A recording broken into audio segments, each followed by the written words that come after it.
আগামীকাল 15 জুন শুরু হতে যাচ্ছে ফিফা ক্লাব বিশ্বকাপ। নতুন ফরম্যাটে 32 দলের অংশগ্রহণে শুরু হতে যাওয়া ক্লাব বিশ্বকাপের আসরের উদ্বোধনী ম্যাচে মাঠে নামছে লিওনেল মেসির ইন্টার মায়ামি ও আল আহলি।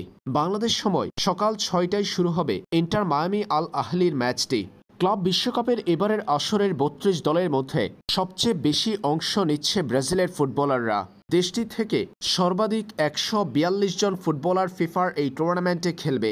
ব্রাজিলের থেকে বেশি ফুটবলার খেলার কারণ দেশটি থেকে অংশ নিচ্ছে অন্তত 4টা ক্লাব: পালমেইরাস, ফ্লুমিনেন্স, ফ্লামিঙ্গো এবং বোটাফোগো। এই সমস্ত ক্লাবের অধিকাংশ ফুটবলাররাই ব্রাজিলিয়ান। এছাড়াও স্পেন ও ইংল্যান্ড থেকেও অংশ নেওয়া ক্লাবগুলোর মধ্যে আছে অনেক ব্রাজিলিয়ান ফুটবলার। ফিফার ওয়েবসাইটে প্রকাশিত তথ্য থেকে জানা গেল, ক্লাব বিশ্বকাপে সবচেয়ে বেশি ফুটবলার খেলবে ব্রাজিল থেকে 142 জন। দ্বিতীয় সর্বোচ্চ আর্জেন্টিনা থেকে ক্লাব বিশ্বকাপে অংশ নিচ্ছে 104 জন ফুটবলার। এরপর স্পেন থেকে 54, পর্তুগাল থেকে 49, এছাড়াও স্বাগতিক যুক্তরাষ্ট্রের ফুটবলার আছেন 43 জন।